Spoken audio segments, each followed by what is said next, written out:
Today, I'm going to be opening up my 2026 camera bag.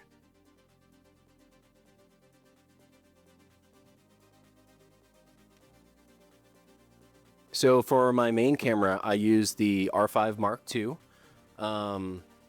This model is great because I have so many shooting options. I can shoot in RAW, S-RAW, and in 4K as well. So even though this is an 8K camera, that 4K S-RAW is just like the most beautiful 4K image. I don't use 8K in my workflow, not yet. And if I were to use 8K, it'd be something like I'd be shooting on the Red camera. So my B camera is the R6 Mark III. This camera is great because it has open gate and it shoots in 7K, but like the R5 Mark II, I don't use this for the 7K. What I use this for is for the 4K, and it shoots in C-Log 2, which matches great with my R5 Mark II. So yeah, guys, that's my daughter Lana in the back there, future photographer herself. Say hi, Lana. So this is my C camera. This is the R8. It's my very first full frame camera. And this is great because even though it doesn't have C-Log 2, I can still shoot in C-Log 3 and I can still get a beautiful image. And last but not least, I have the RV50. This is gonna be my D camera. And I guess this would be more useful for like multi-camera setups, more so for like a podcast. So let's say I'm setting something up with one host and 2 guest speakers. Well, I would have a wide shot. I would use my main cameras for the portrait shots. And then this right here would be my wide angle shot. Next are my lenses. Now the lenses I use are primarily meant to supplement my main lens, which is a zoom lens. And that lens is going to be the 28-70 STM. This lens is great. It's light, it's small, great image quality from this, and it's weather sealed. So I have shot with this in the rain and no problems.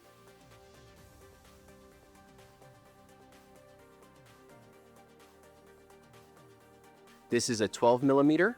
It's manual focus. I might use this for wide angle shots of the ceremony, of the reception area, and I would definitely use this for any kind of cool, interesting gimbal shots.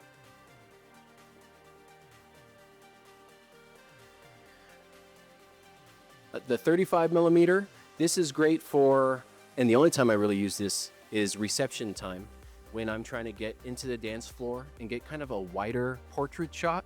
I'm able to do cooler gimbal movements because it's so light and so small. And honestly, people don't really notice it. It's not very intimidating. Whereas my zoom, if I were to punch into like 70 millimeters, you know, protrudes quite far out.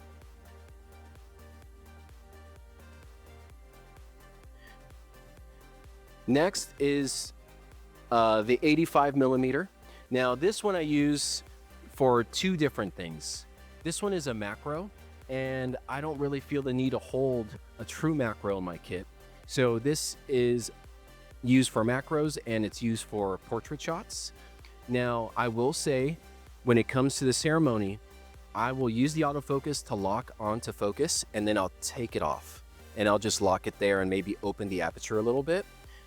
This wants to breathe a lot. And I will say that this lens, its autofocus breathes a lot, and it's not reliable for anything like a long speech. And finally, every kit should have one of these. This is the Nifty 50. This helps in a pinch. Let's say I add this to my V50. Well, then that's going to turn this into more like an 85, and I'm able to use this more like a portrait lens. I could throw this onto the R5 instead of using the 35 millimeter. This is just as light, just as compact. I'm able to get cool nighttime shots with that f1.8. And it's like $200, so every kit should have one of these.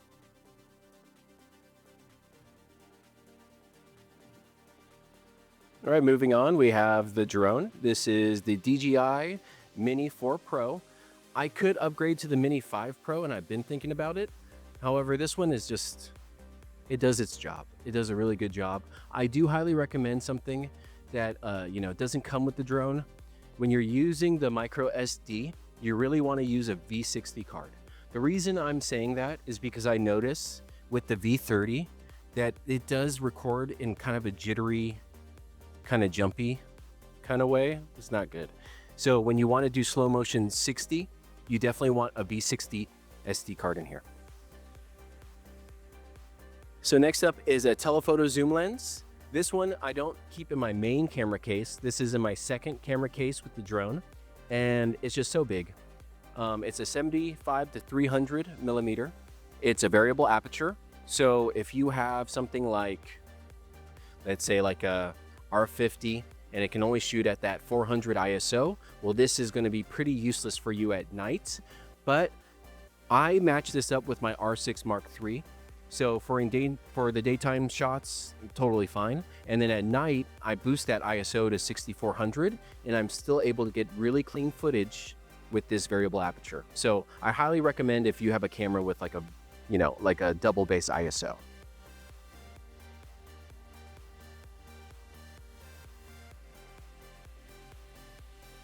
Next in my kit, I have my first foray into the film world. This is a Super 8 film camera. It's the 514 XL by Canon. So everything is like almost Canon in my kit. Right now, I do have some 50D film cartridge in there, and I usually just take this to Wilson Camera. They send it to a third party for development, and within 5 weeks, I have like a little larger than 4K video sent to me. I don't let them color it. I color it myself, so I request it in log, and it's just so nostalgic. It's so beautiful. The one thing with this camera is this specific one, this one I bought from eBay, is that the zoom doesn't work, so that's kind of out of the picture. It has a zoom element on it, but it's unable to do the power zoom. And then the other thing is that it does have kind of like a range. So you can shoot from like anywhere from 9 to 45 millimeter on here with this lens, but I noticed it's sharpest at the wide end. So I like to like zoom in, get my focus, and then jump back out and shoot mostly at 9 millimeter. The other cool thing is that the frame rate you can adjust from like 18 to 10 FPS. I love shooting at 18. It really gives that nostalgic feeling, like the home video feeling you saw from like the 80s and the 90s and the 70s. So just something really nice to have. I do want to do some packages where it's just Super 8, but for now, I do incorporate this with my 4K video packages.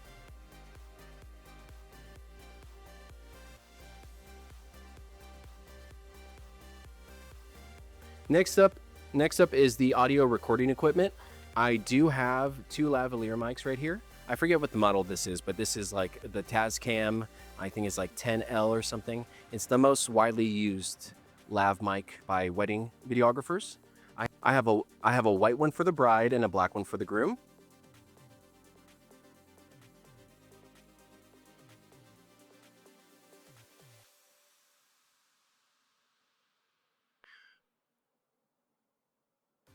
This is a Zoom H4n Pro. This is great for like when I plug into the DJ soundboard.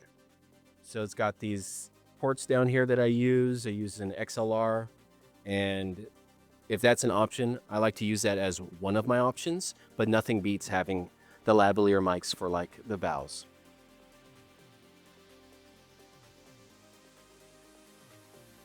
Same goes for toasts. When it comes to toast, I don't like to rely on the DJ sound. I will use it if I need to and if it's the only option. But if I can also add this Sony recorder, I like to slip this onto the microphone with like it's got a sleeve, and it's able to capture the toast at the end of the night, clean, perfect, and there's no feedback from the microphone. Now, outside of all the other supplemental items I have, like I have a 60D light that I use sometimes for the reception. I also have some smaller Amarin LED lights, and I have tripods, light stands. But my newest addition is actually this Insta360 X5. And I've been meaning to use this to kind of like replicate drone shots that I'm unable to get. Like if I'm at a national park or if I'm indoor, I can want to do some interior drone stuff. This can mimic that pretty well.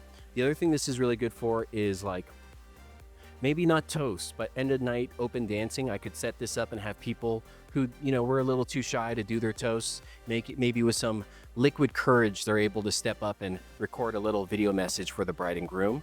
And then the third thing is, I was thinking as like an option hidden above the officiant at the ceremony, and just kind of have this in a higher area, kind of like maybe propped up or hanging from something, and then record that ceremony area like just from right above the bride and groom and the officiant. I think it'd be a cool shot, and really just can't wait to try this one out on the next wedding. Hey, so thank you guys for watching. That was what's in my camera case for 2026.